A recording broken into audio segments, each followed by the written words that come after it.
Welcome back to another video. Today we're going to be working on the 4-link for the Scout. So we're starting off here at the house. I got some 4-link brackets. This is going to be the frame side brackets. I got to get these welded up. These are axle, the bottoms, so I got to get those welded up. And then these are the top of the axle. So those are good to go. I'm doing 7/8 heims with 3/4 inch, 7/8 to 3/4 inch, 2 and 5/16 misalignment spacers. So these are all for 2 and 5/16 spacing. I went down, bought all of my hardware in bulk at Copper State. I only needed 8. They were selling them in sets of 15, 25, and 25. That works fine for me because it was cheaper to do it this way from Copper State than to go to Ace Hardware or Murdoch's or something. And now I have extra if I need to replace them in the future or if I want to use them elsewhere on the build. So I've got all my heims here. I'm going to go ahead, get one of these set up with a nylon lock washer that I'm going to, a nylon lock nut. And I'm just going to use the same one to weld all of these because you don't want to be taking the nylon nuts on and off too many times or else they don't lock as well. So I'm going to get one of these. I'm going to throw a spacer between the misalignment spacers and the plate just to give me a little extra width, so when I'm trying to get these heims in there you have a little bit of play, and then when I bolt it down it'll squeeze back down. So I'm going to go ahead and get the welder set up and we'll get these welded up.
Alright, so we just got the Helena, got the Scout up on the jack stands.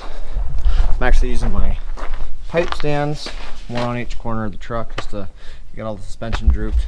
Now I'm going to go in here and start cutting all the brackets off to drop this front axle out. And then I got to get the transmission and transfer case out as well. Might as well pull the motor while we're at it. So we're going to go ahead and get this all torn apart. Hopefully I can get the front axle out tonight and start getting the transmission and transfer case out. But I'll probably have to finish those tomorrow.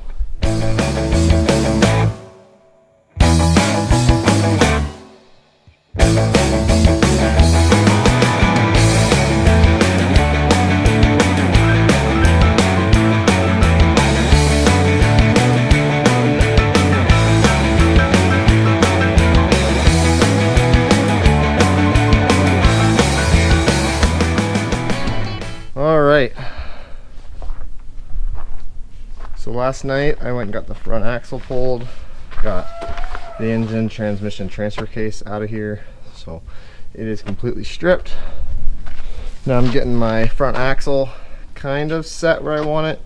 You gotta get it kind of roughly set where you want it so you can measure your wheelbase and then you can measure back to see where your frame brackets are going to be. So I'm going to shoot for 40-inch lower links, and then my uppers. I haven't decided if I want to do 40-inch as well. I know if you do 40-inch, your pinion angle will stay the same. If you do 37, it'll start drooping slightly. So I kind of got to figure out where I want to go with that, just because I don't know how long that front drive shaft is going to be. But I'm going to go ahead. I need to move these front jack stands because I'm starting to run into them.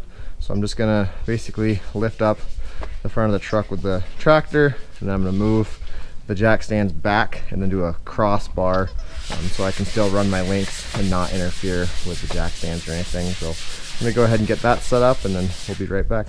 All right, so this is about 115 inches from the rear axle to the front axle. I got my pinion angle pretty close to where I want it. The axle's a little bit not straight in there. You can see it's kind of angling that way, but this is kind of a good idea of where it's gonna sit. I only measured the one side. I need to measure the other side to kind of even it out, but the plan is I'm gonna measure from the axle tube back 43 inches because the axle brackets are 3 inches from the tube to the center of the bolt. So I'm gonna measure 43 inches back, which is gonna put me just a little bit behind my cab mount there. I already ran a tape on there, and my links actually look pretty flat, assuming this is gonna be ride height, which ideally we could go a little bit lower than this for ride height, but it'll probably end up being pretty close to where we are right now for ride height. So I'm gonna go ahead. Hello, ladybug. Hi. I'm gonna go ahead and get those links measured out, and then I'm just gonna clamp the link brackets on the frame for now. All right, so I went ahead and got my lower link mounts tacked on for now. I measured the angles of them with my angle finder, so they are at within 1/10 of a degree of each other, so pretty good. I got my hangers tacked on. We're about 40 inches away, so it's gonna be my link length is right there. I'm gonna go ahead cut my lower links. So when you're measuring your links, you need to get your heim joints. You want to measure from the center to the bottom of this bevel. That'll give you how much your heim joints add. So mine are at about 2.5 inches. So I have all my DOM here. When I'm cutting my DOM, I want to subtract 5 inches from my total length. So I'm going to cut these to 35 inches because that'll give me a 40-inch overall length. The other thing to remember when you're doing these is you have left hand and right hand thread heim joints. So you want to make sure you put a right hand with a left hand, so then you can actually have adjustment. If you do 2 left hands or 2 right hands together, it won't extend and shorten. So you want to make sure you have one of each on there.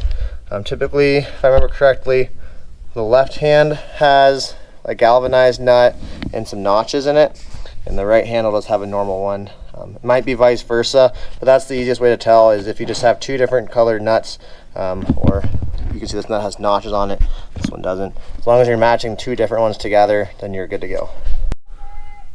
So I ended up getting that first lower link in. I adjusted the heims out, not quite halfway, but pretty close to halfway, and then I just, like I said, cut that middle one to 35 because that gave me my 2.5 off the heims. Then I slapped that in there, and now my axle is connected to the frame on one side. So I'm gonna go ahead and do the other one. I knew I was gonna do a 40-inch link, so all my brackets and whatnot are kind of just tacked in there.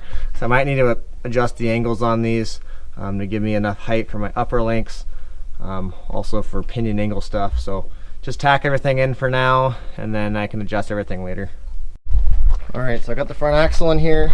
I went ahead and clamped some angle iron to the insides of the frames so I could measure from the axle to the angle iron to get it centered on the frame. Now I'm just gonna run around and take some measurements, make sure that it's square to the rear axle, see if I need to adjust my mounts or my links or anything before I get my uppers in there, just because I want to make sure that my upper links are evenly spaced and whatnot as well.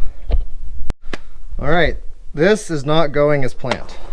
So I have my lower links not completely straight off the axle. I mean, they're coming down a little bit, but pretty much just right behind the axle. Then here's where my issue is. From this point, you go straight up, it's about 5 inches back to this point.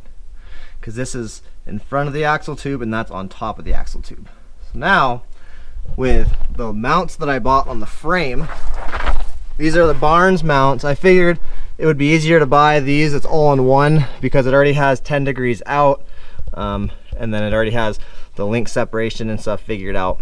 But the problem is the bolts are in the same spot. So right now, my lower link is 40 inches and my upper link is about 44 inches, which is not ideal for rock crawling.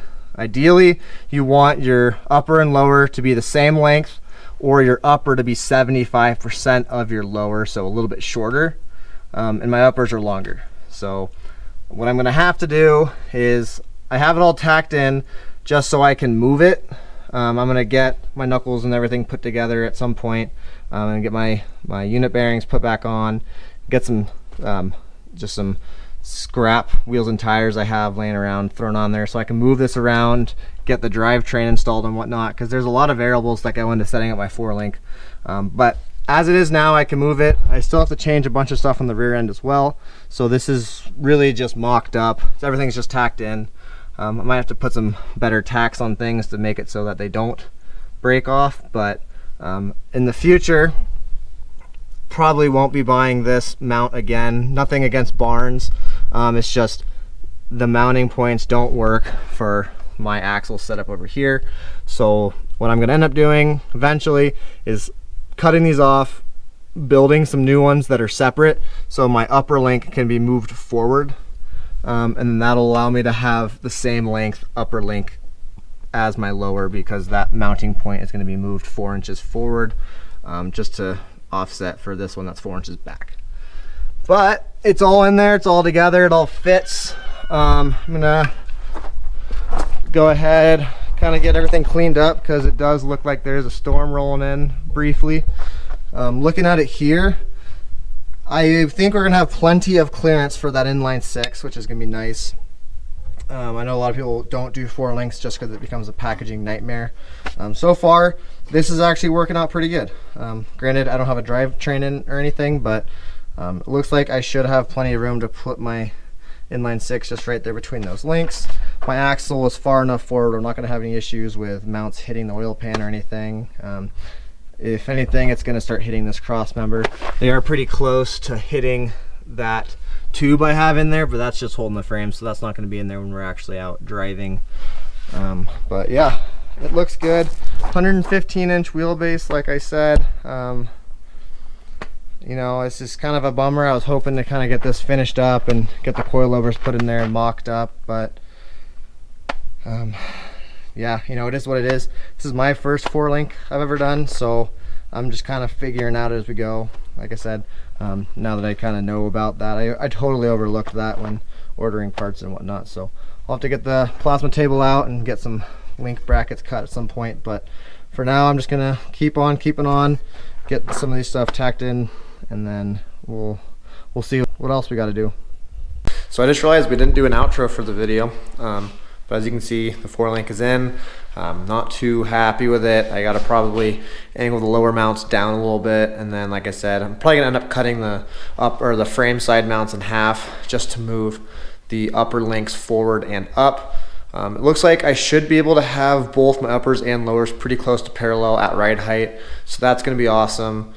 But that's gonna be a project for probably the next video, hopefully this weekend. I'm gonna basically get some angle iron tacked in there so the frame and everything's at ride height, and I just got to roll out of the way. Shelby and I are going to be moving here in a couple weeks, so I'm trying to get everything sorted out up in my parents' place, so all these vehicles are out of their way and they can still do their stuff. But I did end up picking up some axle shafts from Great Lake Off-Road. He had these are just stock Dana 44 axle shafts for the F-150. So I'm gonna throw those in the F-150 while we're saving up money to either get some Yukon chromoly shafts or some RCVs. They are pretty expensive. So this will do us for now. We didn't have any issues snow wheeling last year with the stock axle shafts. The only difference I'm gonna do this year is I'm going to grind out where the U-joint goes in, because they come with a half moon C-clip. I'm gonna grind it out so I can put a full C-clip in there, a full circle clip, That should help with the caps from not walking out. But like I said, we didn't have any issues last winter snow wheeling, and we had those half moon clips in there, so I'm not too worried about it for this year. But before the Rubicon, I definitely want to get the full circle clips in there. So yeah, thanks for watching the video, guys. Hope you enjoyed it, and we'll catch you in the next one.